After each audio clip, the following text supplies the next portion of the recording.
الله لا اله الا هو الحي القیوم. الله آن حقیقتی است که هیچ معبود برحقی جز او نیست که لایق عبادت باشد.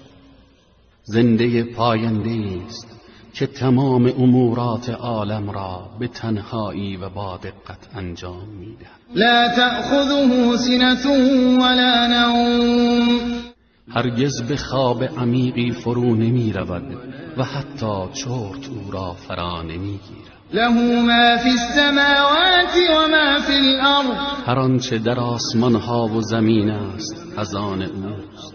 من ذا الذی یشفع عنده الا باذنه. هیچ کس نمی تواند نزد او شفاعت کند مگر با اجازه او.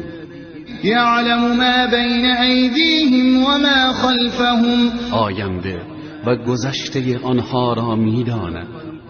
ولا يحيطون بشيء من علمه الا بما شاء. کسی نمی تواند از علم الهی چیزی را فرا بگیرد مگر به اندازه‌ای که او خواسته باشد. وسع كرسيه السماوات والأرض ولا يؤوده حفظهما وهو العلي العظيم. کرسی او آسمان ها و زمین را در بر گرفته است که حفظ و نگهداری آنها برای او دشوار نیست و الله بلند مرتبه و بزرگتر از تمام مخلوقات